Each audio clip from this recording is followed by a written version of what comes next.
Boa noite, então, a todos. Já estamos enchendo a sala. Um prazer, uma satisfação estar aqui mais uma vez com vocês em mais um webinar.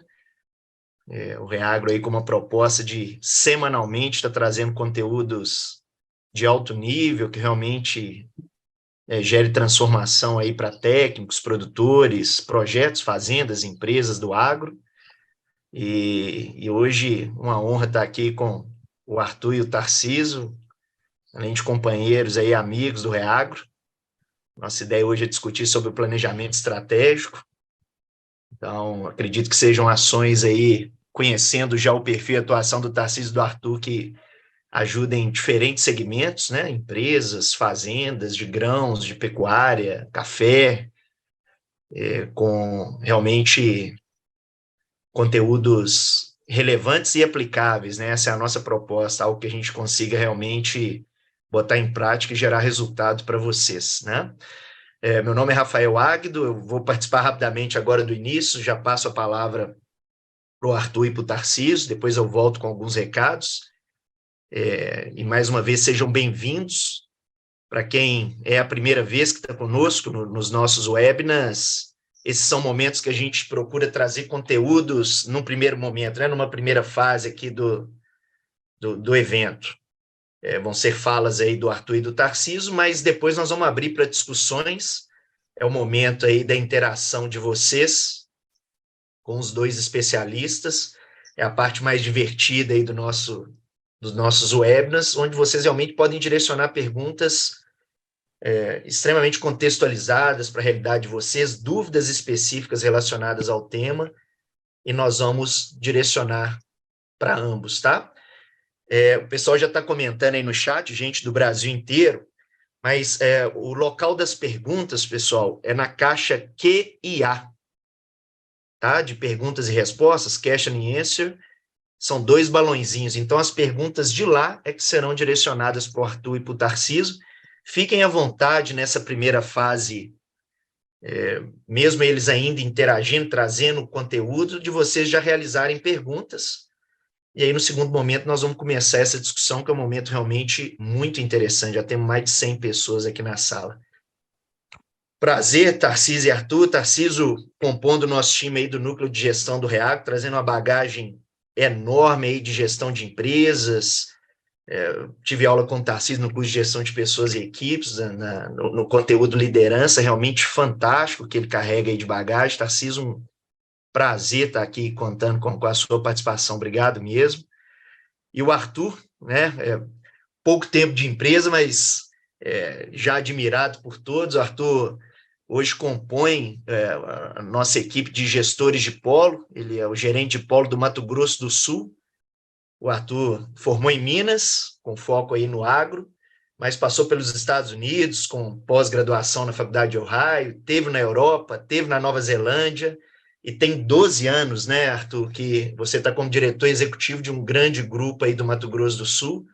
Então, acho que o seu currículo acaba por contemplar o que nós estamos buscando, que é uma base muito forte de conteúdo, mas conteúdo aplicável, né? Ambos aqui, Tarcísio e Arthur, estão vivendo na pele aí o dia a dia dos desafios das empresas do agro, né? Então, mais uma vez, queria dar as boas-vindas a todos.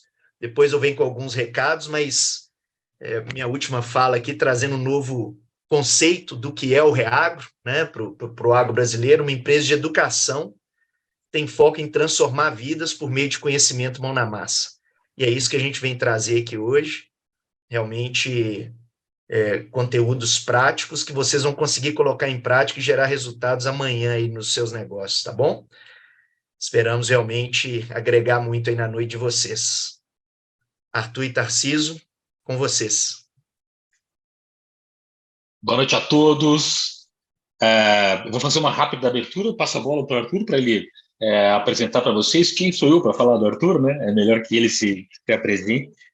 Eu faço parte do Grupo Reagro há 2 anos, fui convidado para contribuir no núcleo de gestão. Sou engenheiro civil, sou de Curitiba, vocês vão ver que o meu sotaque é meio leite quente. Mas é uma honra estar falando aqui para a gente do Brasil inteiro. Essa é uma oportunidade única que eu espero atender as expectativas de vocês. Agradeço muito ao Reagro por me permitir essa oportunidade de compartilhar o conhecimento em estratégia, em planejamento estratégico, que passa a ser uma demanda muito importante no agronegócio, porque o que a gente ouve muito no agro é uma palavra chamada profissionalização. E a profissionalização, nós vamos falar um pouquinho mais sobre isso, ela passa por alguns aspectos dessa visão de longo prazo, muito mais do que uma visão de safras, passa pelas pessoas certas, passa até mesmo pela governança, pela família envolvida no negócio. Então, a gente vai falar um pouco sobre todo esse ambiente. Tem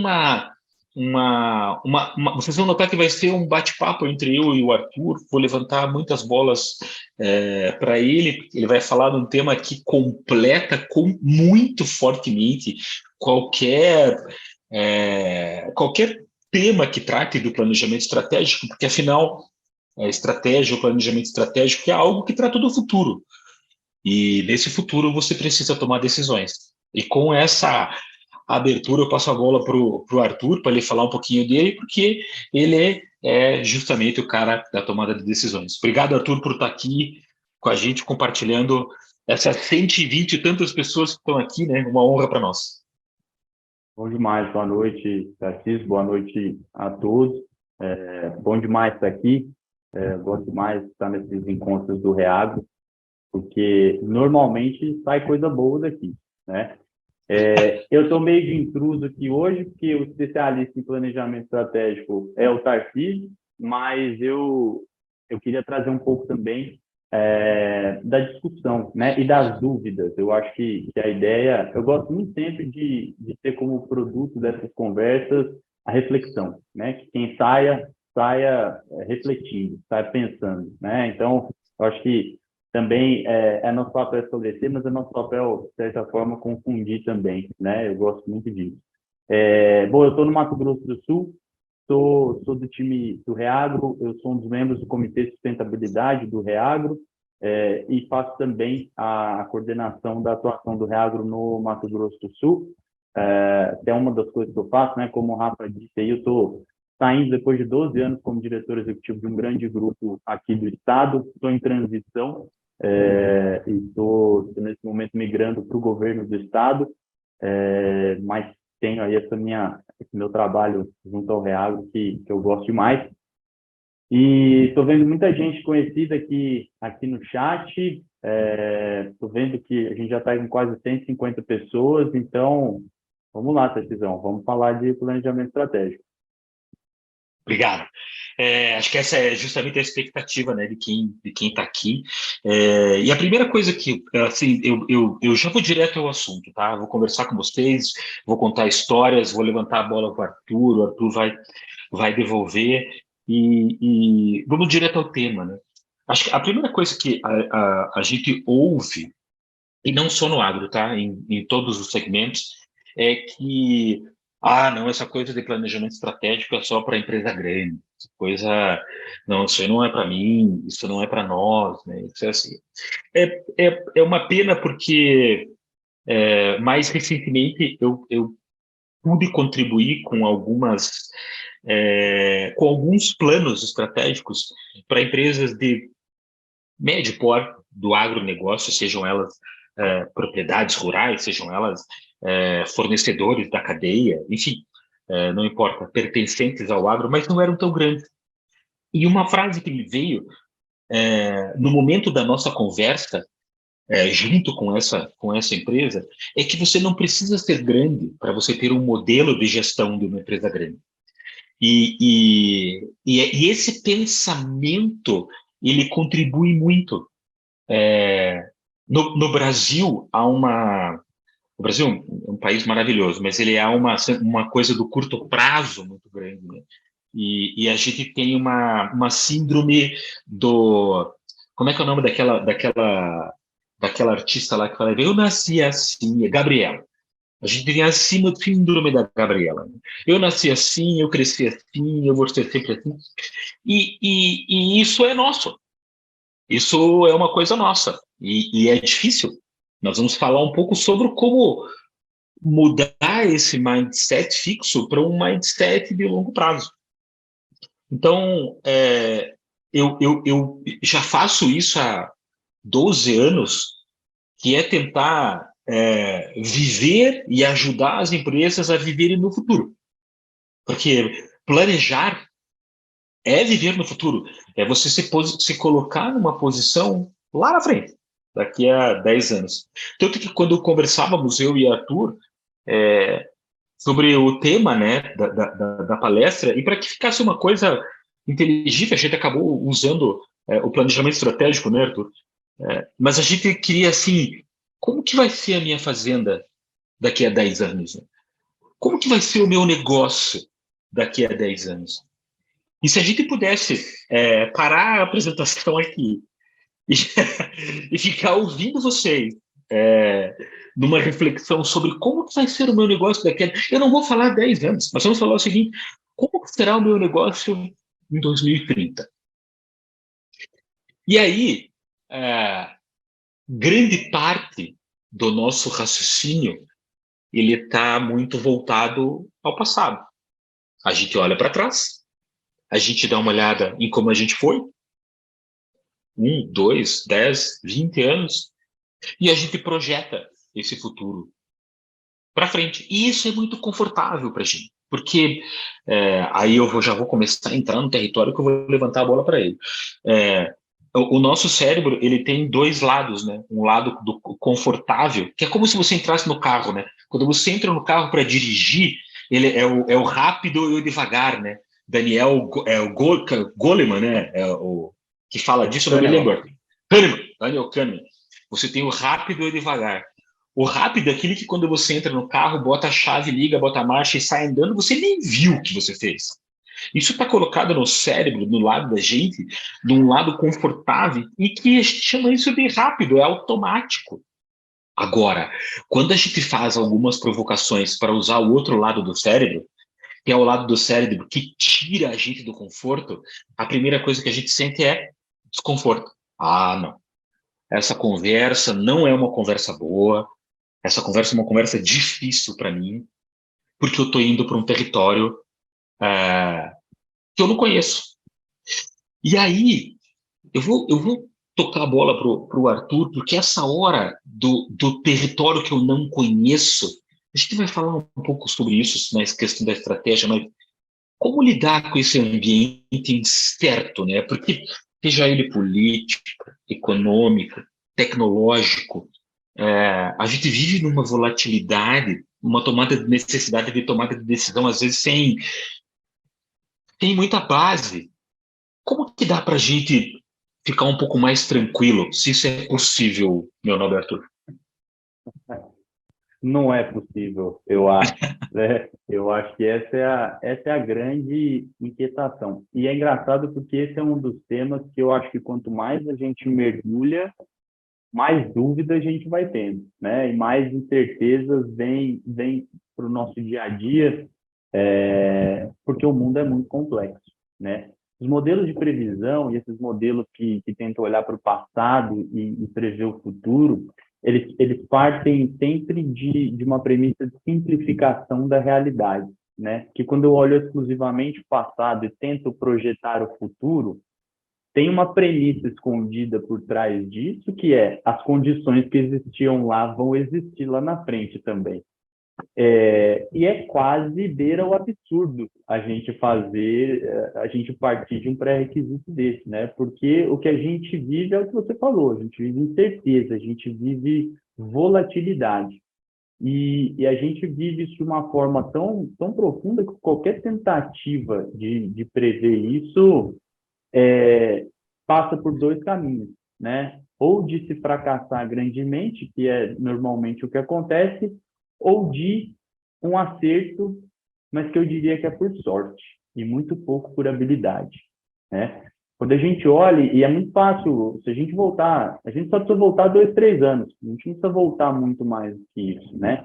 Se a gente volta para 2020, vamos voltar para o início de 2020, né?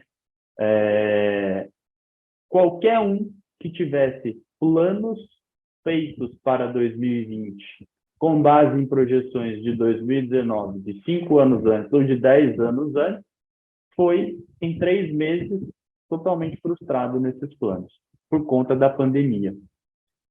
Qualquer produtor rural que tivesse projetado cenários de valores de compra de fertilizantes para os próximos anos foi afetado por uma pandemia e, na sequência, por uma guerra.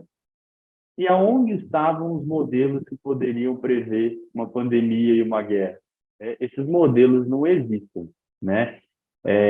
Então, essa história do prever em meio ao caos, ela tem um componente muito importante, que é... Aí tem gente que fala assim, então não adianta me planejar. Não, pelo contrário. Pelo contrário. Aí que é mais importante a gente se planejar. Mas tendo como premissa, não essa coisa assim, rasa de que eu consigo olhar para o passado e simplesmente projetar o futuro, mas tendo como premissa o conhecimento, a ciência de que o futuro é incerto. E eu tenho que computar essa incerteza no meu planejamento, né? Então, eu acho que esse é o grande exercício. E aí, Tarcísio, eu te volto uma pergunta, né? No dia a dia, a gente que está ali na fazenda é um negócio impressionante. Quem está aqui nos assistindo e que trabalha ou tem fazenda sabe como é que funciona. O que a gente basicamente faz da hora que acorda até a hora que vai dormir é resolver pepino e tomar decisão, né? Como que nesse ambiente a gente para olhar para frente, né? O que você entende que hora que é hora de dar um respiro e olhar para o planejamento estratégico e sair desse afogamento operacional que a gente fica ali no dia a dia? Cara, obrigado por essa levantada de bola. Eu sei que o pessoal está ouvindo a gente, mas vamos lá, gente, me dá aí a fórmula mágica. Mas eu vou dizer para vocês o seguinte, eu vou compartilhar alguns conceitos agora, porque eu sou assim, o Tarcísio, depois que eu vivi o planejamento estratégico pela primeira vez, eu acabei virando um viciado em metodologias que permitissem que você conseguisse, de fato, a tentar traduzir um planejamento estratégico de verdade, sabe? Tentar contribuir com uma decisão de estratégia. E isso foram 12 anos de pesquisa, de entendimento. E lá no passado, quando começou, e assim, sem demérito nenhum ao SWOT análise, né? Todo mundo fala de SWOT análise, então às vezes você fala com alguém que faz um planejamento estratégico. Não, veja bem, aqui nós vamos fazer aqui uma SWOT análise. É uma belíssima ferramenta. Então, é uma ferramenta que tem uns 40 anos. E o mundo era outro, sabe? Dá para usar. Mas, tentando me conectar com a pergunta do Arthur, acho que a primeira coisa que a gente precisa fazer no agro, em outros negócios, na cadeia do agro, vamos falar que a gente está falando do agro, primeiro é separar o que é planejamento estratégico de estratégia. Acho que essa é a primeira disrupção que talvez vocês... o que é a novidade do hoje aqui, que esse público está ouvindo. Então, muito mais do que fazer um planejamento estratégico, é você ter uma estratégia. O que você quer dizer com isso? Estratégia é sobre escolha. Estratégia é sobre como que eu quero estar em 2030. Estratégia é sobre eu quero crescer, eu quero diminuir, eu quero suceder a minha propriedade, eu quero diversificar, eu quero transformar, o que eu quero? Essa escolha, o grande riqueza disso, é que a escolha ela é do acionista, ela é do proprietário, ela é do dono, ela é da família empresária, ela é de quem colocou o dinheiro para sofrer o risco do capital. E por que eu falo isso? Porque se você não quer correr risco, a taxa Selic está 13,75% hoje, bota o dinheiro lá, né? E assim, a minha mulher planta em Cascavel e a gente fala sobre isso, né? E eu tenho tentado trazer um pouco mais a visão de longo prazo, é tentar enxergar o 2030. E não é fácil. Sim, não é fácil planejar uma safra. Assim, vamos falar de safra, tanto, eu sei que no gado o processo é um pouco diferente, mas vamos tentar falar de safra. É um desafio planejar uma safra. Principalmente se você não tem alguns instrumentos, como um bom orçamento, um orçamento de receita, um orçamento de despesa, instrumentos de RED, bons processos, entender o que é um EBITDA. Estou falando aqui palavras difíceis para que vocês entendam que uma boa safra planejada, ela vai um pouquinho além da escolha dos melhores grãos, dos melhores defensivos. Ela e o Arthur está aqui para não me deixar mentir sozinho, é uma tomada de decisão. É um processo de tomada de decisão. Não é fácil. Eu sei, eu vivo isso todo ano aqui, estamos vivendo isso agora, né? Porque a safra está em vias de começar, lá no sul. E a diferença é que a estratégia é algo que vem antes, é maior. Eu estar sensibilizado de que eu preciso enxergar daqui a 5 ou 10 anos, e eu vou colocar o desafio aqui, 2030. Vocês que estão aqui, quase 200 pessoas nos ouvindo, reflitam sobre como eu quero estar. E a palavra não é como mesmo, como eu quero estar em 2030, que formato. E aí a gente precisa começar a se fazer uma série de perguntas. Que desafios eu vou encontrar para estar nesse formato? Quanto que a indústria, e aí começa, aí vem os componentes que o Arthur adora, né? Como que a tecnologia, por exemplo, vai impactar no meu negócio em 2030? Tarcísio, o nosso negócio é o seguinte, o negócio do agro são 3 safras por ano, milho, soja e milho safrinha. E é isso aí, e que a gente faz, etc, e todo ano a gente faz. Beleza, mas o jeito que você faz hoje já não é mais o jeito que você fazia há 10 anos atrás. Hoje, a gente tem a agricultura de precisão. Hoje, a gente aplica o calcário, porque a gente contrata a empresa, né, a ESA Service, para dizer para a gente aonde que a gente tem que colocar mais, onde que a gente tem que colocar menos calcário. Hoje, a gente consegue aplicar defensivos com um equipamento que custa R$1 milhão, que ele vai lá na frente com as agulhinhas lá, colocando ou não o defensivo numa área, e a economia chega a ser de 80%. Então, assim, não é como era há 10 anos. E se não é como era há 10 anos, como a gente faz hoje, não será em 2030. Esse é o desafio. E é aí, Arthur, que a gente sai do confortável. Porque repetir a safra, a gente vai ficando cada vez melhor. Obviamente, a gente vai ficando cada vez melhor. Porque, apesar de ser um commodity, apesar de sermos... a gente é como no agronegócio, principalmente como produtores, nós somos o que a gente fala de price taker. Price taker, nós tomamos o preço. Nós não somos price maker. A Apple é uma empresa price maker. Todo mundo quer esse telefone chique pra cacete, com 500 câmeras, porque ela não é um price taker, ela é um price maker. Ela bota o preço e ela decide. Agora, a gente trabalha com milho, soja, com gado, commodity. A gente tem que ter uma inteligência para ser o melhor price taker possível, tomar o melhor preço possível. Então, eu acho que esse é o primeiro passo. Sair um pouco do planejamento da safra. Eu sei que não é fácil. Não estou dizendo que seja uma tranquilidade e tem que abdicar. Isso precisa fazer parte da nossa vida, como sempre fez.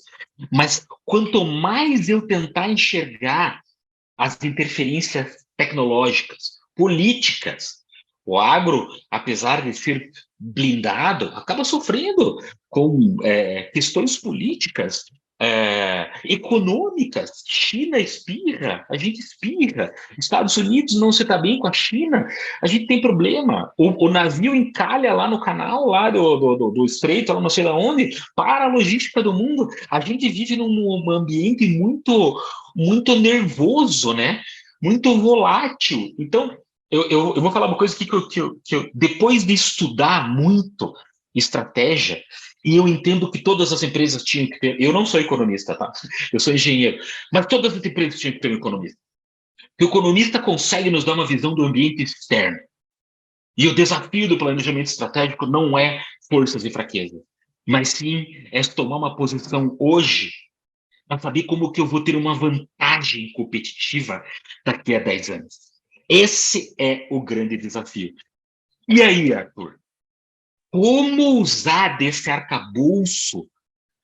E aí você fala um negócio que eu adoro, que eu aprendi quando eu li alguma coisinha sobre tomada de decisão, que são os vieses cognitivos. E aí eu passo a bola para você. E você trouxe uma fala muito bacana, Tarcísio, que é essa história da gente ali no planejamento e fazendo o planejamento de safra, que, como você disse, não é simples, né? Então, imagina se não é simples fazer o planejamento de safra, imagina o planejamento estratégico, né? A gente está falando de um outro, né? Dessa complexidade toda que você trouxe. E a gente tende, né, com a repetição, a ficar bom, né? Espera-se isso, né, que esse processo de repetição, de rodar o ciclo, de implementar as melhorias, né, de refletir sobre esse processo, a gente vai ficando melhor, mas a repetição, ela também impõe um outro desafio, que é a gente começa a fazer as coisas no modo automático, né? A repetição, que pode dar uma falsa sensação para a gente de especialização, que são coisas diferentes, né? Eu repeti, se eu não estou monitorando esse processo, refletindo em cima dele e aplicando as correções necessárias, eu não estou me especializando, eu só estou sendo repetitivo, né? E aí a gente pode correr um risco de entrar no modo automático, né? E aí a hora que lá no comecinho você falou do tal do sistema 1 e do sistema 2, a hora que a gente entra nesse automático é a hora que a gente está ali no sistema 2, pensando, colocando toda a nossa capacidade cognitiva para trabalhar, de repente, a hora que a gente entra no automático, quem assume? O sistema 1.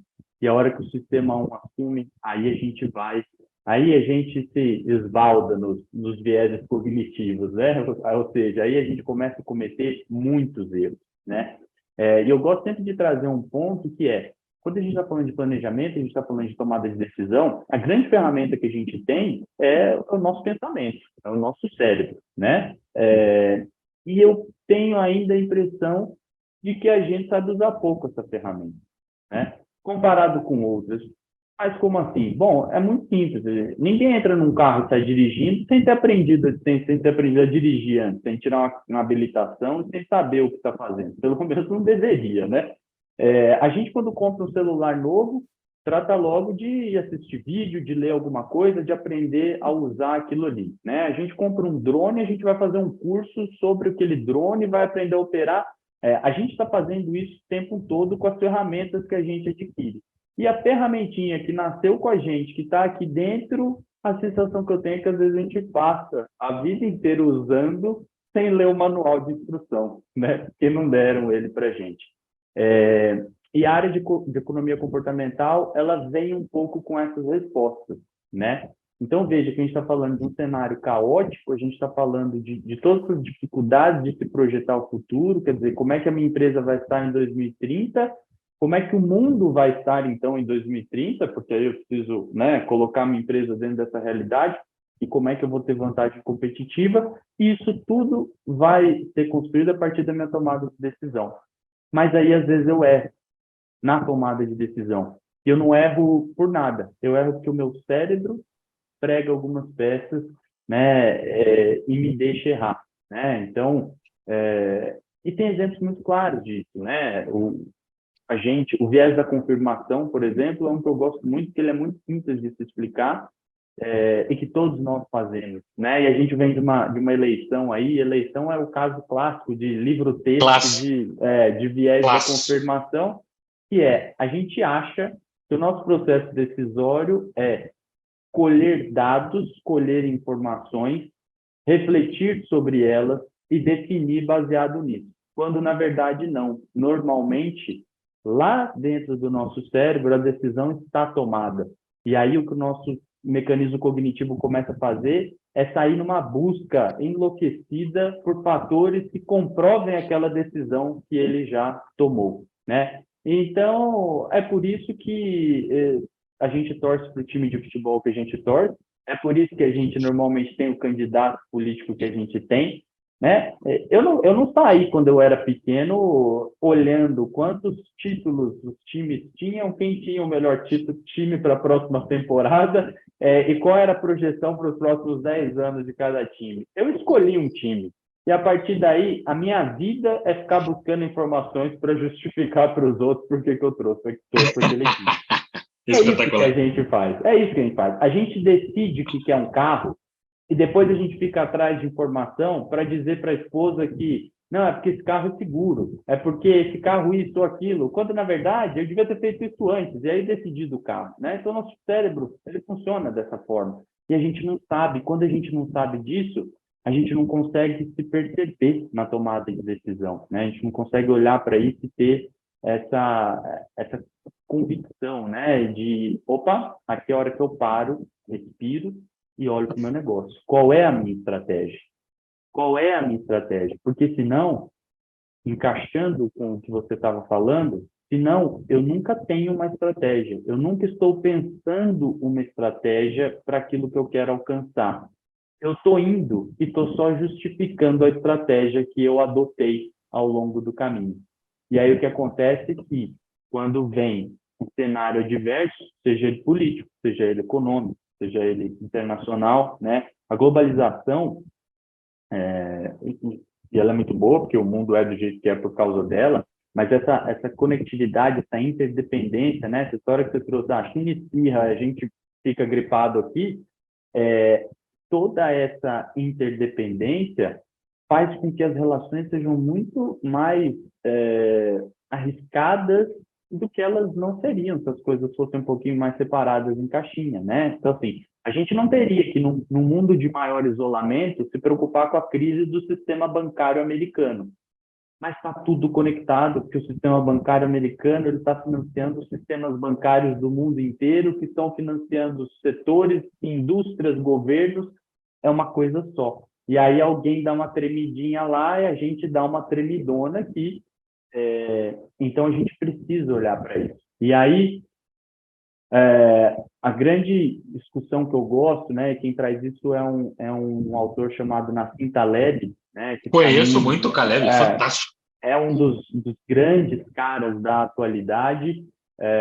Escreveu A Lógica do Cisne Negro, Iludidos pelo Acaso, Antifrágil. Aquela história, ele que conta aquela história dos perus? Ele que conta a história do peru, que é maravilhosa. A história dos perus, fica a dica para todo mundo, a Nassim Taleb, a história dos perus. E ele que conta, né, a fábula do cisne negro, né, e que é uma coisa muito legal de trazer. 2 minutinhos aqui eu vou exemplificar, né? Qual é o fundamento por trás da lógica do cisne negro, né? A lógica do cisne negro, ela se baseia mais ou menos em onde está o limite do nosso conhecimento sobre o amanhã, né? E ela trata também do limite da ciência, né, do conhecimento científico.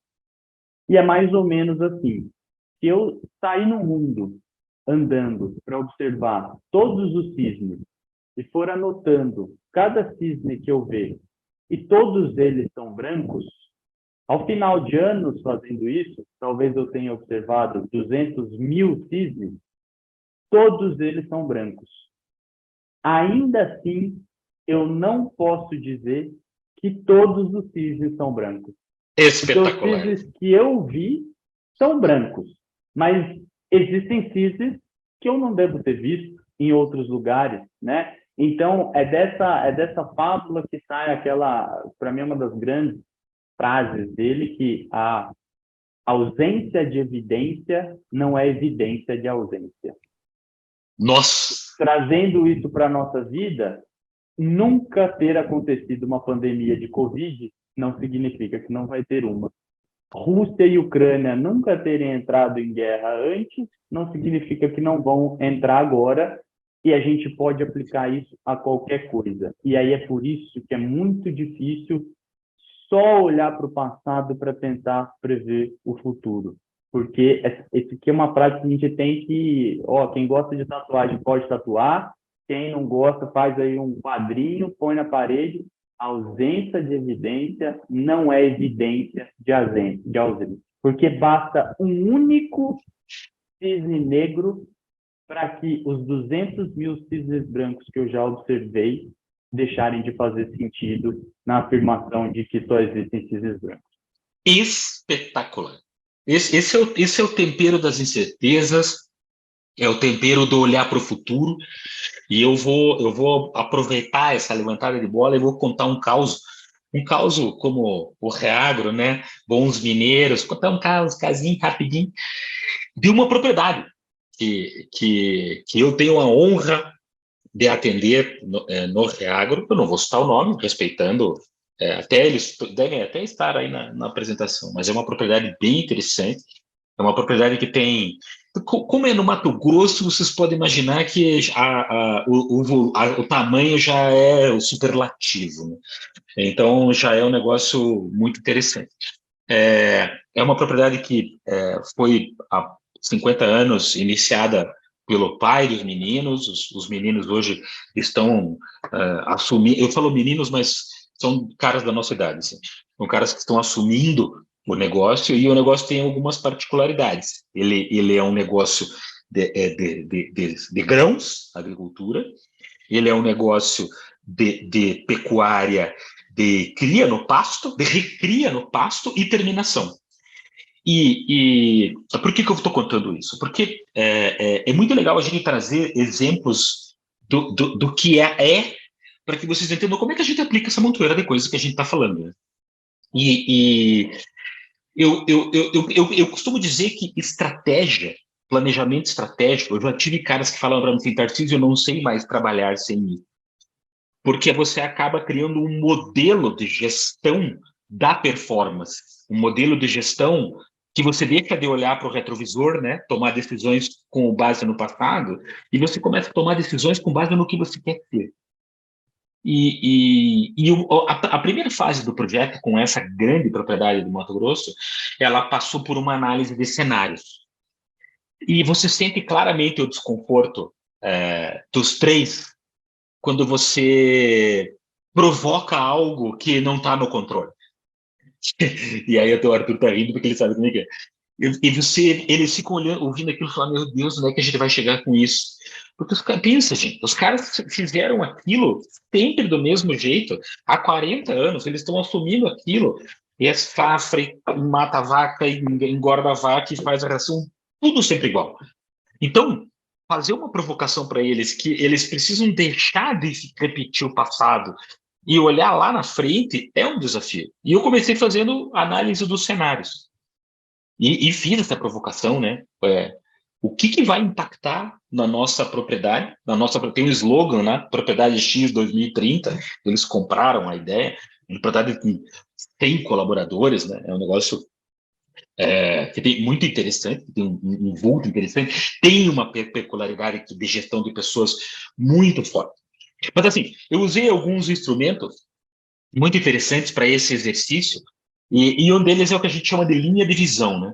Então, depois de cenários, eles conseguiram entender e se visualizar, acompanhar tendências, né, Arthur?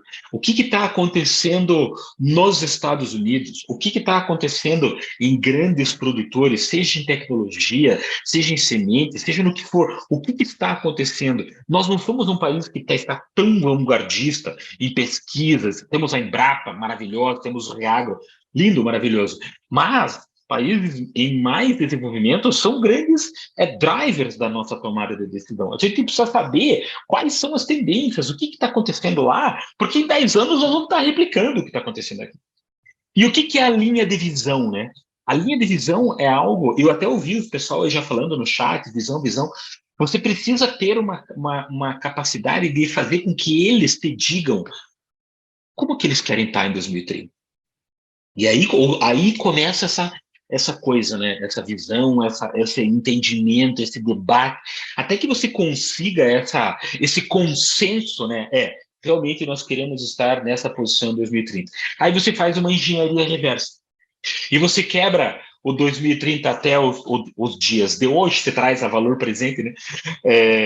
E você começa a olhar ano a ano O que seriam marcos estratégicos, né? O que seriam grandes objetivos que seriam alcançados para a gente chegar lá? E por que eu estou tocando nisso, nesse ponto? Porque há uma série de questões estruturantes que você pode... eu quero ter um PPR, eu quero ter um programa de participação nos resultados, que todo mundo vai estar aqui trabalhando muito mais com foco no resultado do que simplesmente naquilo que faz. Eu quero ter uma sede numa capital onde eu possa trazer os melhores colaboradores, porque, por vezes, a gente que fica sempre no interior tem alguma escassez de mão de obra. Enfim, você tem uma série de marcos estratégicos, e aí eu vou comprar o marco estratégico que é terreno de vocês, que é o que está acontecendo lá, e vocês vão ver a importância de você fazer essa reflexão no futuro. Como é uma propriedade que já atua em grãos, que já atua no gado de corte, eles já enxergam que o algodão no Mato Grosso é um belíssimo negócio. Porra! Então, vamos nos preparar. Ó, são duas coisas que a gente discute lá e que são muito importantes. Essa é a primeira delas. A segunda, eu já vou falar já. A primeira é o algodão. Porque vamos trabalhar o algodão, porque o algodão isso, o algodão aquilo. O algodão é uma cultura, primeiro que ela é linda, né? Aqueles floquinhos branquinhos, assim, uma das coisas mais espetaculares do mundo. Segundo, que você tem uma possibilidade de explorar não só a fibra, mas também o caroço, porque você tem óleos, etc. Então é um produto realmente muito versátil. Beleza. E aí quando você começa a entender, beleza, vamos então plantar algodão. Aí você começa a entender a cultura do algodão. Eu não entendo porra nenhuma da cultura do algodão. Eu aprendo com eles, mas eu faço eles se refletirem. Eles refletirem sobre isso. Por que isso é importante? A cultura do algodão requer uma dedicação umas 10 vezes maior do que a dedicação que você tem para a soja e para o milho. Por quê? Porque ela é muito sensível. É outra estrutura de semente, é outra estrutura de equipamento, é outra estrutura de defensivos, é outra coisa. Ao ponto de, não é só isso, na comercialização, aí talvez seja um viés que o Arthur pode nos colocar, que a comercialização ela passa por pool de vendas, por pool por cooperativas. A comercialização do algodão ela é algo diferente da soja. Então, mas por que eu estou tocando isso? Porque eles estão planejando trazer o algodão para daqui 3 anos. E eles vão começar já. Esse é o ponto. Eles vão começar já a se preparar para o algodão. E se preparando já, na hora que eles forem para o algodão, eles vão arrebentar. É esse o ponto. É esse o ponto. Essa. Então, eu quero tomar essa decisão, então eu vou me preparar hoje. Outra coisa, aí esse é um ponto. O algodão é um outro ponto. Como crescer em área, né? Você tem várias possibilidades de crescer em área. Você pode comprar áreas. Ok, vamos comprar áreas. Se você já tiver a oportunidade de buscar áreas no Mato Grosso, que seja, por exemplo, começam a ver o valor que já está a área no Mato Grosso. Há uma migração muito forte para o Pará, vocês estão vendo, sul do Maranhão. É uma loucura o que está acontecendo no Brasil, no agro, né? Há um movimento muito interessante nesse sentido. Mas há uma alternativa. Há uma alternativa chamada, aí eu vou falar o nome em inglês, mas eu vou traduzir para vocês, que chama Asset Light. O que é Asset Light? É você reduzir o peso dos teus ativos. O que significa isso? Significa você ter que comprar terra. Quando você compra a terra, ela passa a ser um ativo imobilizado. Aí lá vem a contabilidade. Ela passa a ser um ativo imobilizado. Tem uma série de benefícios, mas tem uma série de pontos, de prós e contras, né? Tudo depende da estratégia. Se a estratégia é uma estratégia asset light, como que eu faço para crescer com menos ativo? Aí eu uso arrendamento. Eu vou arrendar terras. Eu sou um cara tão eficiente, eu já tenho métodos e processos tão bons, tão eficientes, que eu consigo, numa terra arrendada, mesmo pagando arrendamento, eu consigo ter margem. Então, eu consigo crescer arrendando. Beleza, ok, vamos crescer arrendando. Aí você começa a construir a linha de visão. E aí você fala, Como é que está a procura por terra hoje no Mato Grosso? Aí você vai ver que tem uns Big Five, uns grandões aí, eu não vou falar o nome, mas certamente vocês conhecem, e esses caras são vorazes. E eles é que construíram essa estratégia do asset light, e eles vão arrendar muita terra, muita terra. E aí o que acontece? Há um leilão, há um fenômeno, a terra começa a ficar valorizada. Então, a gente vive num momento no Brasil muito profissional no agro. E quanto mais nós que estamos aqui, 190 pessoas, entendermos que a gente precisa ser melhor do que eficientes em safra, que a gente tem que olhar para o ambiente externo, que a gente tem que tomar uma decisão hoje para começar o algodão lá na frente, para avaliar se eu consigo crescer comprando e preparando terra ou arrendando terra, eu tenho que fazer esse pensamento hoje. Porque se eu não tomar esse pensamento hoje, aí eu vou fazer, às vezes, de um professor que era meu, que dizia o seguinte: se você não tem uma estratégia, certamente você faz parte da estratégia de alguém. Porque alguém está olhando para você e está pensando em ou te imitar, ou comprar alguma coisa tua, ou tirar um colaborador. As pessoas se conhecem. O agro se conhece.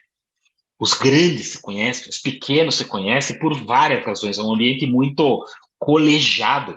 Eu sou do Paraná, eu sou de Curitiba. O cooperativismo no Paraná, uma das coisas mais fortes que tem no Brasil, e eu posso falar dezenas de cooperativas aqui. Por quê? Porque todo mundo é cooperado, todo mundo coopera nesse negócio. Não há uma competição um entre o outro, mas há um posicionamento. Eu preciso saber como eu quero estar. E se isso passa por eu comprar você ou arrendar uma terra de você, isso faz parte da minha estratégia. Esse é o meu desejo. Você, por isso que eu gosto de colocar aqui o planejamento estratégico. Ele não é uma coisa que você faz uma vez. Ele é um modelo de gestão. A partir do momento que você o tem, você vai querer viver com ele sempre. Ele para mim, eu não quero puxar a brasa para minha sardinha, mas eu gosto muito disso, eu gosto de ajudar nessa construção desse pensamento. E como o Arthur tem falado, tem muitas variáveis externas e que a gente tem que se desprender um pouco do passado e tentar capturar essas variáveis externas e trazer para a nossa realidade. Então, eu busquei aqui trazer um exemplo muito simples, mas que é de uma riqueza de debate, que é a linha de visão, é você entender como que você está chegando lá para você validar isso. Tendo isso, analisando os cenários, aí você começa a fazer o planejamento estratégico. O que você acha, Arthur? E começa a perseguir algo, né? É o que você falou, ter o planejamento estratégico e incorporar isso, né, na gestão, começa a dar para a gente da empresa rural a possibilidade de seguir em alguma direção, independente do que está sendo feito no dia a dia, né? Independente do que está sendo feito na safra safrinha, independente do que está sendo feito na situação reprodutiva, porque aquilo é o operacional do dia a dia, é o que garante o EBITDA do fim do ano, né? Mas eu estou olhando só isso ou não? Eu estou perseguindo alguma coisa, eu estou indo numa direção, né? O exercício de construir visão, o exercício de construir objetivos estratégicos, o exercício de desdobrar isso em planos de ação, de comunicar, de trazer equipe para construir, é um exercício muito poderoso porque coloca a gente num caminho. E coloca num caminho que eu não saio dele? Não, pelo contrário. Eu sempre costumo dizer que o planejamento ele existe para ser revisto. É para isso que o planejamento existe, para a gente ter por que sentar e rever alguma coisa, porque quando a gente não faz o planejamento, a gente não tem o que rever, então a gente vai indo, né? E aí, trazendo um pouco para o meu lado, trazendo um pouco para a área de decisão, o Tarcísio falou, olha, se você não tem estratégia, você faz parte da estratégia de alguém. E na área de decisão, a gente vai dizer o seguinte, não tomar uma decisão é uma decisão. É uma decisão. É uma decisão, né? Então, eu não decidi para onde eu vou e como eu vou, é uma decisão. Né? É uma decisão.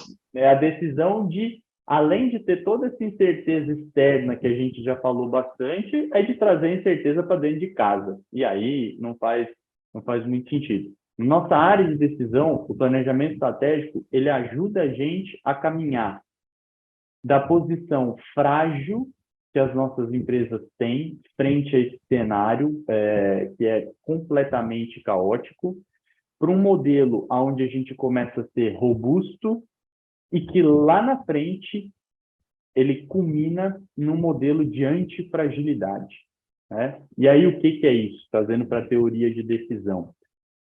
Ser robusto é a gente poderia usar uma palavra que está mais aí na moda, é a gente ser resiliente, né? Ser robusto é a gente aguentar, é a gente não sofrer muito com toda essa volatilidade, com todo esse cenário caótico. Então, quando eu começo a diversificar, quando eu começo a me unir a cooperativas, quando eu vou para pool de compra, quando eu começo a me fortalecer, eu começo a caminhar para um modelo mais robusto, ou seja, eu sou menos impactado por aquilo que acontece de fora. Veja que eu disse menos, eu não disse que eu não sou, né? Mas eu sou menos. E o amadurecimento desse modelo é o que, em decisão, chama-se de antifragilidade. E aí é onde todos nós queremos estar, né? E poucos conseguimos, que já sou robusto. Só que agora é o seguinte, eu não quero só ser pouco impactado por toda essa volatilidade e por toda essa incerteza que tem nesse ambiente caótico. Eu quero tirar proveito dela. E é isso que é a antifragilidade. A antifragilidade é como é que a gente constrói um negócio dentro da teoria de decisão e ele, além de ser forte, se beneficia do caos, né? Trazendo isso para um exemplo do dia a dia. O que uma fazenda pode fazer para ser antifrágil em determinada área? Eu vou usar aqui um case. Aliás, a gente tem alguns cases aqui no estado. Isso, lá em Minas também eu conheço alguns, que são as fazendas que têm produção vegetal e animal e que estão usando os dejetos de produção animal para produzir biofertilizante. Essas empresas não só se tornam mais robustas porque reduzem a sua dependência de insumos externos, mas elas estão dando um passo para a antifragilidade, porque no cenário de colapso da oferta de fertilizante, eles têm a valorização e eles têm um produto no portfólio para oferecer por um valor sobreprecificado. Então, esse é o conceito de antifragilidade, né? Não é eu ser forte, é eu ser forte, mas mais do que isso, eu poder me valer desse caos. E a gente precisa pensar nisso, né? Porque se a gente não pensa nisso, a gente vira o peru, que o Tarcísio trouxe lá no começo, né? E que é uma história que é muito legal, né? E qual é? Porque eu acho que vale contar para a turma. Conte. Qual é a história do peru? Do Peru. A história do peru é o seguinte, um açougueiro comprou um peru para engordar, botou esse peru dentro de uma jaula e começou, uma gaiola, né? E começou a alimentar esse peru. No dia que o peru foi para a gaiola, ele era muito infeliz. Então, vamos pensar aqui num gráfico onde nós temos, aqui no eixo horizontal, o tempo passando, e no eixo vertical, a felicidade do cidadão do peru dentro da jaula. Então, a felicidade dele era 0. No primeiro dia, o açougueiro vai lá e dá comida para ele. Opa, a felicidade dele subiu um pouquinho. No segundo dia, de novo, no terceiro. Lá pelo 10º dia, a hora que o açougueiro chega, o peru já sabe que está na hora de comer. Então, ele está felizão. O açougueiro vai lá, coloca a ração e ele come. Com o passar do tempo, a felicidade, né, do peru só aumenta e ele, toda vez que o açougueiro chega, está esperando a comida. Só que um dia o açougueiro chega, abre a gaiola e mata o peru para fazer para a ceia de Natal. E aí tem duas lições, né? Aqui casa com a história do cisne negro, né? Porque o peru estava vivendo baseado em evidência do passado. E a evidência do passado que ele tinha é: esse cara entra aqui e me dá ração. Até o dia que esse cara entrou aqui e me abateu. Mas se a gente ainda for parar para pensar, o momento de maior felicidade que a gente pode traduzir para as empresas do momento de maior confiança é exatamente o último instante antes do abate acontecer. É um momento onde ele estava com confiança lá em cima, a felicidade maximizada, e era um momento que ele jamais imaginaria que aquilo ia acontecer, e aquilo acontece, né? Então, é isso, né? Você está sujeito ao que está acontecendo, né? E, de certa forma, está olhando só para o passado, ignorando o que pode acontecer no futuro. Você levanta uma bola para mim agora, é espetacular. No começo, quando eu comecei Anderson, quando eu comecei a estudar isso, eu ouvi um guru falar assim: quem me navega, as ondas ou os remos? Então, é exatamente isso que o planejamento estratégico, ou a estratégia com planejamento estratégico, ou a tomada de decisão, ou a escolha da estratégia embasada nos melhores métodos de tomada de decisão com planejamento estratégico, me ajudam a deixar de estar à mercê das marés, mas me ajudam a me dar os remos para caminhar na direção que eu quero. Uma vez me perguntaram assim, o que vem primeiro, a estratégia ou a estrutura? Está falando de propriedades com 20, com 30, com 40 colaboradores, e o que vem primeiro, gente, não é a estrutura, mas é a estratégia.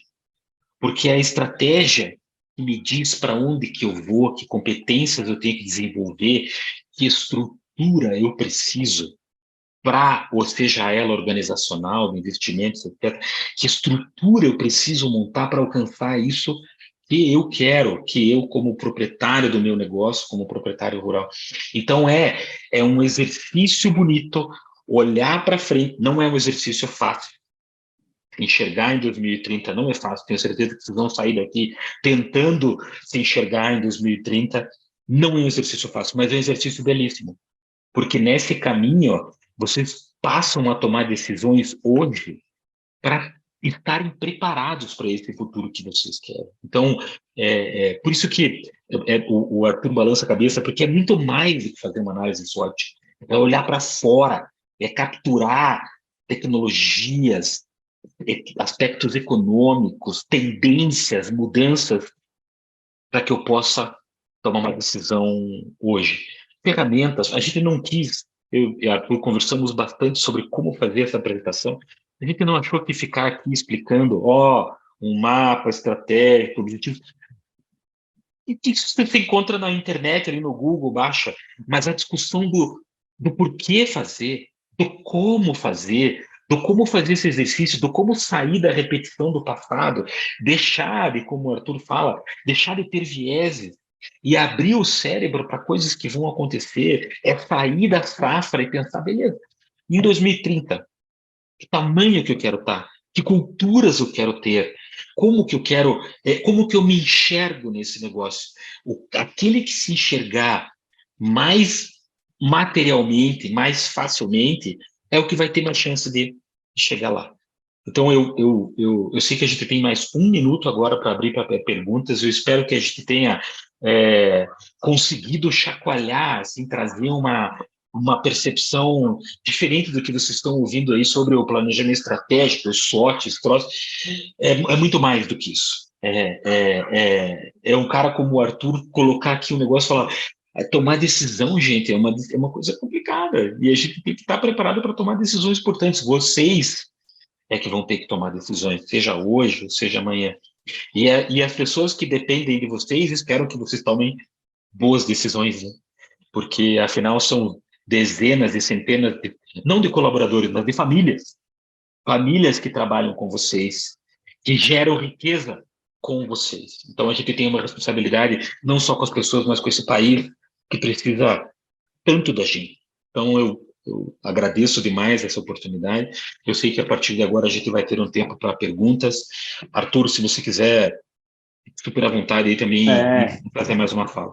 Eu queria...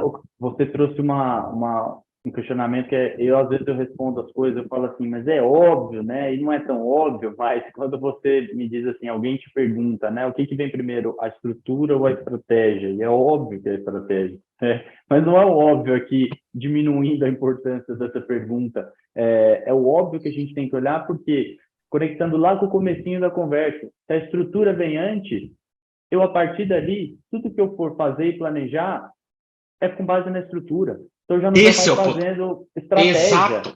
exato. Eu estou entrando de novo no viés da confirmação. Eu tenho uma estrutura produtiva e tudo que eu vou fazer vai girar em torno dela. E aí eu vou justificar que não, mas eu faço soja e milho porque isso, isso, isso. Não, você faz soja e milho porque você está fazendo e não está pensando que você podia estar fazendo outra coisa porque seu cérebro não está te deixando, né, fazer isso. Eu queria deixar um exercício prático aqui para o pessoal. É praticamente uma ferramenta que eu gosto muito de usar, né? Sabendo que existe o viés da confirmação, sabendo que existe um outro fenômeno que é super importante, que chama falácia do planejamento, que é a tendência do nosso cérebro a ser super positivo em estimativas para projetos que a gente quer realizar. Isso quer dizer o quê? Eu vou analisar a viabilidade econômico-financeira da implantação de qualquer coisa que vocês quiserem imaginar, de um armazém, ou de um barracão de compost barn na produção de leite.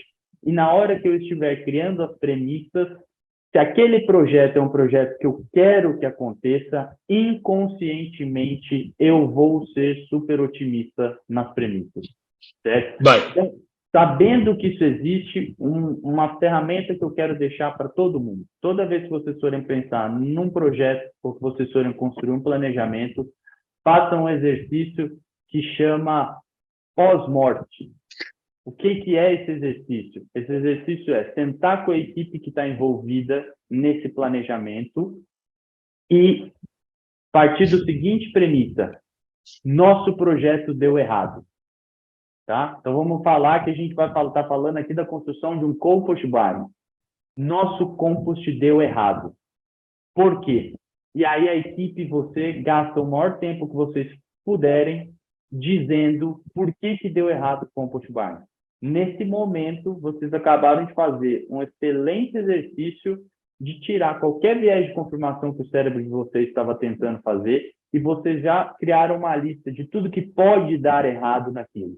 E a partir dessa lista, refaz o PDCA. Volta lá no planejamento e olha, bom, a hora que a gente fez o exercício sabendo que deu errado, a gente falou que deu errado por causa disso, disso e disso. Então, isso aqui pode dar errado.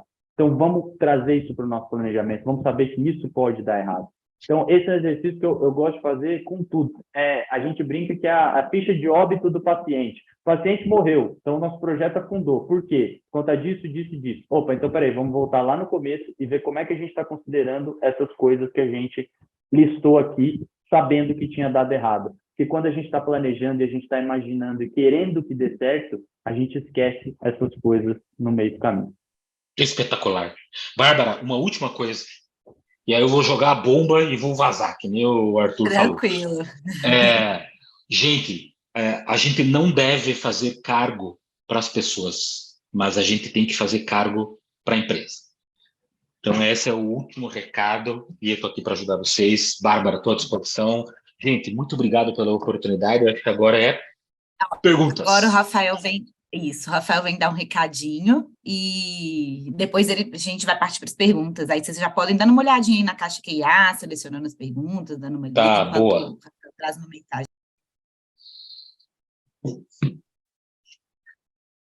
Fantástico, Tarcísio, Arthur. Que aula, viu? Eu tô vendo os 40 e tantos comentários aqui do chat, mas acho que vocês foram muito felizes, trazendo metáforas super interessantes. A do peru foi o maior sucesso aqui do chat. Fantástico, de verdade. Parabéns mesmo. E muito feliz de estar aqui com vocês essa noite. Eu queria rapidamente, pessoal, e agora para quem entrou aí no decorrer do nosso momento, queria provocá-los a participar da interação com o Arthur e o Tarcísio. Quem tem alguma dúvida específica relacionada ao tema, por favor, usem a caixa QIA. Ela fica ao lado do balãozinho do chat. dali que nós vamos direcionar as principais perguntas, inclusive, Tarcísio, eu já queria fazer a provocação para a primeira. A pessoa não se identificou se produtor rural, empresário do agro, mas ele está falando assim, olha, eu nunca fiz planejamento estratégico.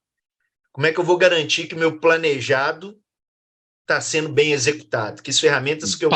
E aqui eu acho que tem total sinergismo, né? Coerência com a nossa proposta, que é trazer algo aplicável realmente. Espetacular. Meu projeto não tem a maturidade suficiente para desenhar um planejamento, mas eu estou disposto a fazer. Como que eu vou gerenciar se meu plano de voo está correto? Mas antes de você responder, eu queria passar alguns recados muito rápidos e rapidamente passando para vocês aqui o conceito do Reagro, para quem ainda não nos conhece, e para quem também nos conhece, a gente está vindo com um novo conceito aí de um ecossistema focado em algumas soluções pautadas nesses 4 pilares, pessoal. O Reagro hoje com um laboratório de diagnóstico, uma empresa de pesquisa, uma empresa de consultoria, uma solução ligada ao ensino, né? Muita gente conhece o Reagro pelos treinamentos, mas todos eles pautados no compromisso com a aplicabilidade, e por isso dessa primeira pergunta, vocês perceberam o quanto Tarcísio e Arthur estão linkados com o mercado, valorizando muito a ciência, acho que isso ficou muito claro hoje aqui também, com foco no resultado de vocês, no resultado do nosso aluno, no resultado do nosso cliente de consultoria, do nosso cliente do laboratório, e sempre não abrindo mão da cultura de dados para tomar decisão. Esses pilares se misturam e estão na essência do Reagro, né? Um dos gestores de área do leite, o Hernani, outro dia trouxe numa reunião de líderes que esses pilares foram os que sustentaram o Reagro em 20 anos e nos trouxeram até aqui, né? Então, mais do que nunca importante e muito feliz de estar compartilhando um momento onde vocês estão sendo extremamente coerentes com essa proposta. Algumas pessoas já perguntaram no chat, pessoal, se esse material vai ficar disponível. Eu queria fazer um convite para vocês, não só esse webinar, todos os outros webinars e vários outros materiais. Aí estão algumas séries de vídeo que estão disponíveis no YouTube. Então, para quem ainda não nos segue, nós estamos nos consolidando como o principal canal de conhecimento do agro brasileiro. Então, não só focado na gestão, mas também na pecuária de corte, no leite, na cafeicultura, na produção de cereais. Está aí uma baita oportunidade de ter acesso a conteúdo de alto nível como o de hoje. Cerca de uma semana, o material desse webinar já vai estar disponível lá para vocês. Então, fica o convite aí para vocês nos seguirem. Para quem não conhece ainda o nosso laboratório de diagnose, 3R Lab, hoje com 3 unidades no Brasil, Chapecó, Lavras e Goiânia. Então, pecuaristas, lavouristas, consultores, que queiram aí um laboratório com foco em análises precisas e ágeis. Essa foi as 2 lacunas que a gente quis preencher, mas não só um laboratório de análises. Nós ajudamos vocês que estão na ponta a tomar as melhores decisões a partir das informações geradas, né? Então, para quem ainda não nos conhece, a Luana está à disposição no telefone aí da barra da tela para tirar qualquer dúvida sobre o trabalho do 3R Lab. E falando da gestão, né, Tarcísio, assim, é muito legal vocês estarem tratando.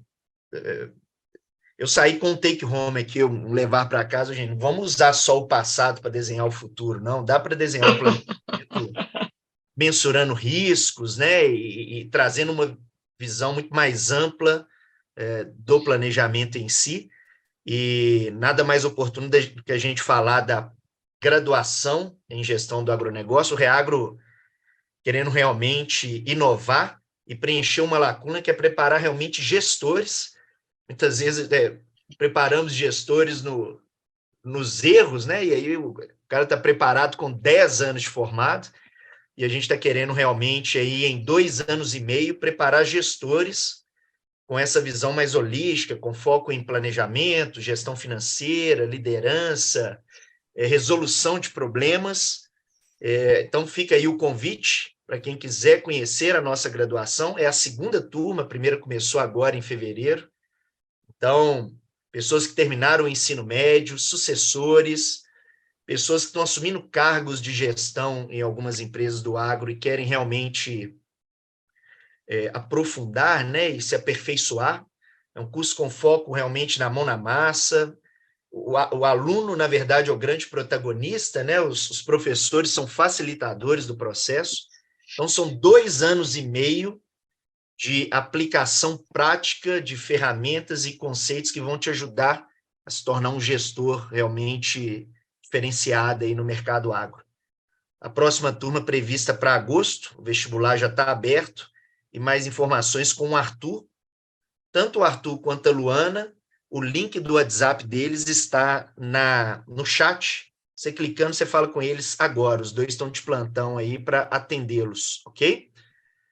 E a Bárbara também vai compartilhar o programa da graduação com todos os detalhes desse curso e o programa da nossa pós-graduação em gestão do agronegócio.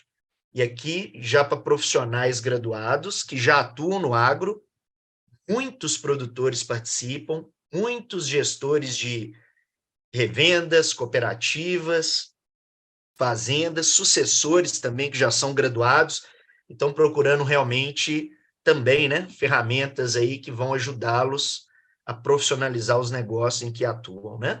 Então, nós temos hoje a graduação e a pós-graduação em gestão do agronegócio, ambas trazendo com grande foco o planejamento estratégico, como dito aqui hoje. Então, para quem quer aprofundar em planejamento e em outras ferramentas que vão ajudá-los aí no dia a dia, fica o convite também para procurar o Arthur, o link aí no chat. Turma de abril esgotada, a próxima oportunidade, julho e novembro agora de 2023. É outro Arthur, hein?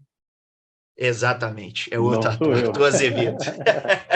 Não vai ser o Arthur Falsetti, mas é o Xará que vai estar à disposição para atendê-los, tá bom? Pessoal, muitíssimo obrigado pelo momento. Eu quero voltar agora a palavra aí para o Tarcísio e Arthur. Fiquem à vontade, tá, Arthur e Tarcísio? Se vocês quiserem manejar aí a caixa de perguntas e respostas, eu acho que pode tornar o momento ainda mais rico. Legal. E agora um último pedido, pessoal, encarecidamente, para quem puder contribuir com o feedback dos nossos webinars.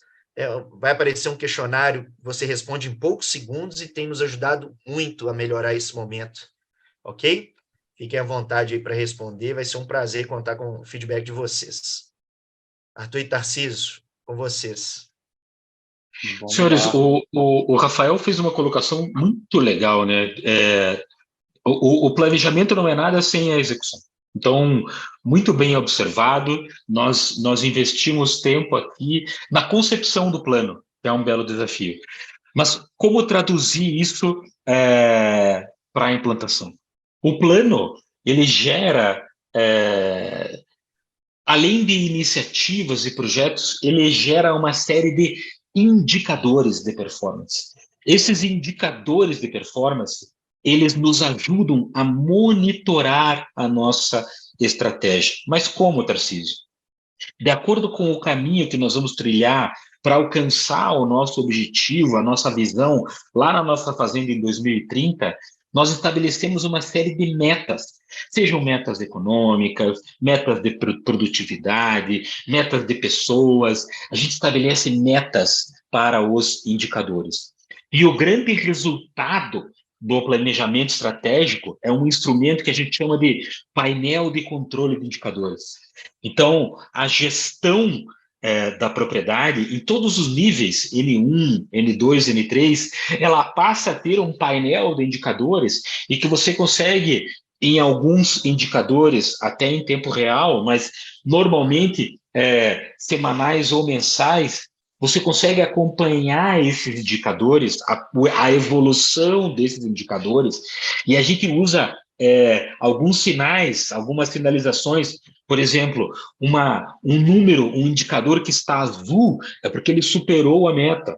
Um indicador que está verde é porque ele alcançou a meta. Um indicador que está amarelo, ele ficou numa faixa ali próximo à meta. Um indicador que está vermelho é porque ele está abaixo da meta. Então, uma reunião de resultados do negócio, ela acontece com base nos indicadores e nas metas que foram concebidas no planejamento estratégico. E o mais legal disso tudo isso, as pessoas têm uma oportunidade para compartilhar os resultados que ela alcançou, que a área dela alcançou, a contribuição dessa área e desse colaborador pro grande objetivo da propriedade, da fazenda, do negócio, seja o que for.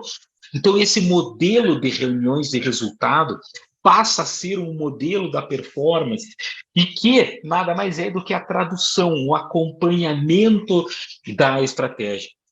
Somado a isso, a gente tem uma metodologia muito interessante chamada FCA, Fato Causa Ação. Quando você tem um indicador que ele não foi alcançado, o indicador que está vermelho, por exemplo, naquele momento nós temos um fato e o responsável pelo indicador precisa apresentar a causa. E quando eu apresento a causa, quando eu foco na causa, eu consigo tomar uma ação para recuperar aquele indicador. Daí o fato causa ação. E se eu faço esse exercício mês a mês, trimestralmente, no modelo que eu meu negócio, a performance vem naturalmente, porque eu deixo de personificar o problema e passo a atuar na causa. E eu começo, de fato, a ter a minha performance, e aí isso se torna um modelo de gestão muito, muito, muito poderoso. Quer falar alguma coisa? Eu acho que tem algumas perguntas aqui que eu já vou dar uma olhada. Vamos lá, peguei aqui, estou com uma aqui. O Carlos Eduardo perguntou aqui, qual o melhor gestor? Aquele que fica na parte técnica do negócio ou na observação e tomada de decisão? Carlos, eu tenho uma opinião pessoal sobre o assunto e gosto muito de trazer para as minhas equipes os gestores que amadureceram na operação e então foram caminhando da operação para a estratégia para poderem virar bons decisores. Fundamental conhecimento da operação para a gente que está no dia a dia como gestor tomando decisão. E esse crescimento na operação, eu acho que é muito legal, sabe? Eu acho que eu tentaria juntar essas coisas e ter esse amadurecimento. E o Leandro, ele pergunta aqui, ele faz uma pequena introdução e ele pergunta, para que possamos nos planejar de forma eficiente, o que vocês sugerem para que a gente possa dar os primeiros passos? Leandro, para mim, educação é a resposta de grande parte das perguntas. Então, eu acho que se capacitar sobre o tema, buscar gente que entende sobre ele para estar do seu lado nesse momento, é muito legal. E lembrar que a construção do planejamento estratégico, no meu ponto de vista, mais importante do que o produto planejamento estratégico é o processo, é o fazer. É o sentar com os seus sócios, sejam eles familiares ou não, sentar com os seus irmãos, com os seus pais, sentar com quem compõe o teu negócio e ter as discussões. Eu acho que isso é muito rico e, para mim, o processo é mais legal até do que o produto lá na chegada. Tem uma outra pergunta aqui, do Marcelo Serrão. Ele coloca assim, como distribuir o tempo entre operacional e planejamento para um gestor de uma fazenda? Essa é uma pergunta muito boa. O que eu costumo dizer nesses 12 anos que eu estou por aqui? Que a gente só precisa de 10% do nosso tempo por semana para pensar na empresa que a gente quer ser. Os outros 90%, a gente sabe que a gente tem coisa para fazer, mas só 10%. Aí quando você pensa, o que é 10%, né?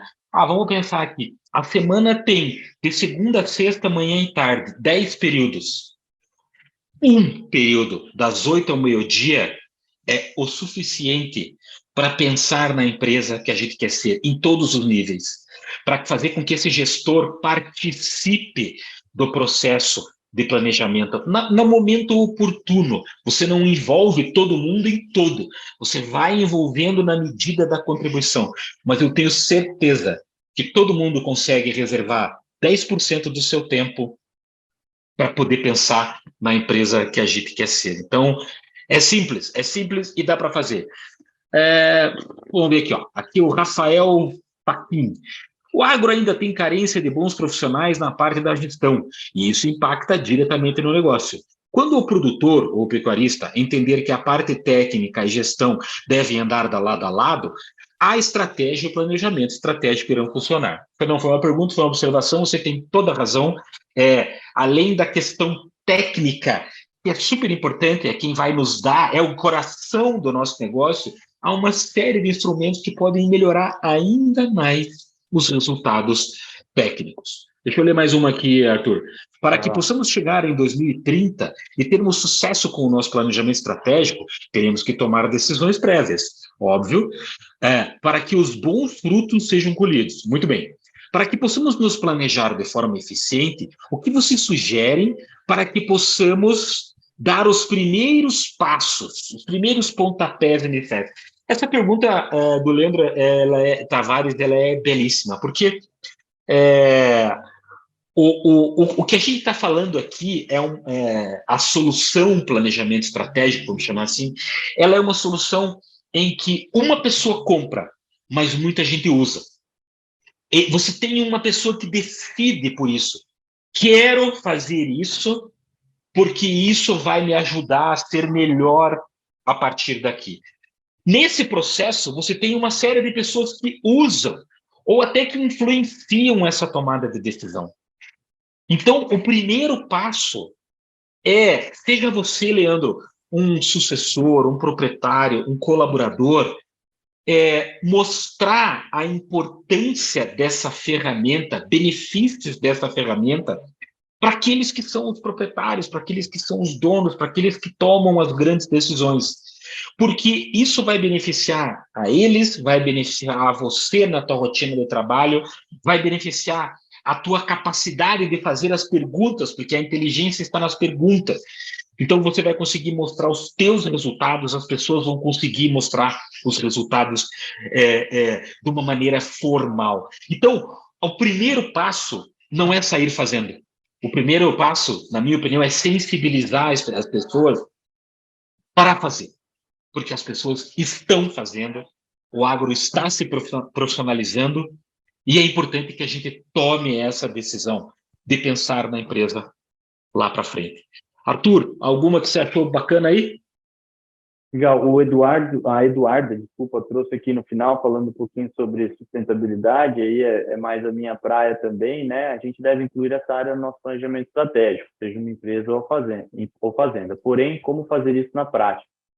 Eduarda, fazer o planejamento estratégico é naturalmente fazer isso na prática, né? Uma empresa, ela é como a gente utiliza recursos, sejam eles humanos, sejam eles meio ambiente, seja capital e etc., para entregar alguma coisa. Então, partindo do pressuposto que você está trazendo a concepção correta da sustentabilidade, do tripé, né, do triple bottom line, da sustentabilidade, naturalmente, quem faz planejamento estratégico e pensa na organização dos recursos para atingir essa visão lá da frente que o Tarcísio está falando, está incorporando a sustentabilidade no seu dia a dia. E isso no agro é muito forte, né? Isso no agro é muito forte. E o Mário pergunta por que a gente ainda não vê muitos administradores na gestão do agronegócio. Mário, eu acho que é muito uma construção histórica, né? De que agrônomos, veterinários e zootecnistas sempre tiveram historicamente à frente dessas operações, mas eu vejo que começa a ser mais comum, né? Eu não sou da área técnica, eu sou da administração, e vejo que cada vez mais colegas têm tido oportunidades aí em empresas do agro, né? Porque todo mundo começa a olhar para a gestão, acho que com o cuidado que precisa. A Isadora colocou um negócio aqui muito interessante, eu vou responder para ela, estou respondendo até para ela aqui no chat. Quando você tem pecuária e agricultura juntos, né, como começar, né, a melhorar o modelo de gestão? A gente tem um desafio muito grande, porque o colaborador da pecuária é muito diferente do colaborador da agricultura. Exatamente. E há um problema até, me perdoem assim a franqueza, mas até de remuneração. você tem um colaborador melhor remunerado na agricultura do que na pecuária. E isso porque o colaborador da pecuária não se prepara para identificar doença, ser um cara, além de tocar o boi, ser um cara mais proativo. Então, a GTA ainda tem um desafio que é o colaborador da agricultura estar um pouco mais preparado do que o colaborador da pecuária. Então, eu considero esse um belo ponto de partida para a tua reflexão no planejamento do teu negócio. Deixa eu ver se tem mais aqui. Qual decisão deve ser tomada hoje em uma propriedade que está sendo integrado agricultura e pecuária, porém está com uma decisão de muda apenas para pecuária? É uma decisão correta? Ercino Brito. Olha, essa é a famosa pergunta de $1 milhão. Mas assim, até porque o gado, ele tem ciclos. E o ciclo hoje do gado não é o melhor ciclo. A arroba não está sendo comercializada pelo seu melhor preço. A agricultura, no curto prazo, ela se mostra mais promissora. A vantagem do gado é que você passa a ter um ativo quase como um lastro muito positivo e que te dá muito poder de barganha nas negociações. Então, o equilíbrio entre, minha sugestão para você, não tomar decisões bruscas no curto prazo, olhar para um horizonte de 10, 7 anos e otimizar a tua estrutura de gado de corte. Óbvio que varia muito aonde você está, que região você está, como que é a tua cadeia logística, quanto custa para você entregar, enfim, tem algumas particularidades aqui, preferencialmente em terra própria, com dificuldade para transformar em agricultura, porque a vontade que dá hoje é transformar tudo em agricultura, porque no curto prazo o ciclo é melhor, mas não se iluda, por isso que tendências, decisões é importante. O ciclo volta e o gado vai voltar com um preço bom. Então, cuidado na tomada de decisão. Temos 3 minutos. Eu complementaria aí, Tarcísio, muito na linha do que você falou, e aí eu provocaria. Uma decisão essa é uma decisão importante. Essa é uma decisão de determinação do sistema produtivo, essa determinação do que é o negócio. Isso. Essa não pode ser uma decisão de curto prazo, no meu entendimento. Essa é uma decisão oriunda de um planejamento estratégico, né? Se eu tô em abril, aí talvez com a safrinha plantada, ou estou numa região que não tem safrinha, então eu estou pensando aí na próxima safra no fim do ano. Se eu estou hoje discutindo se o que eu vou fazer é agricultura ou pecuária, é porque eu não fiz esse exercício de planejamento ainda lá atrás, né? Então, conte com a gente. É isso aí. Eu acho que o negócio é mais do que uma decisão de eu faço A ou B, o que é o negócio, qual é o modelo, né? Eu acho que essa é uma decisão de ter uma decisão de ter um dever de casa de estratégia por trás que está por fazer. Espetacular, grande, belíssima contribuição. Senhores, acredito que chegamos ao nosso... Passou tão rápido, né? Para mim foi uma delícia. Queria agradecer, Arthur, cara, foi muito fácil fazer esse evento com você, pela contribuição, sabe, essa coisa de mexer na nossa cabeça. Espero que tenha mexido na cabeça dessa turma. Bárbara, acredito que seja isso. Nosso canal está aberto aqui para a gente ajudar vocês no negócio de vocês, a impulsionar esse agro belíssimo do Brasil e que o Brasil tanto precisa. Bom demais, Tarcísio. Obrigado aí, obrigado, Bárbara, o Rafa. Foi muito bacana. Pessoal, eu tô no LinkedIn, então quem quiser bater um papo, quem quiser, eu falo bastante sobre tomada de decisão, falo bastante sobre isso lá, é a minha temática central, então eu estou por lá e meus contatos com todos à disposição. Gente, muito obrigada, que discussão maravilhosa, que noite deliciosa, obrigada mesmo, e até Boa noite, boa semana a todos vocês, muito obrigado, gente.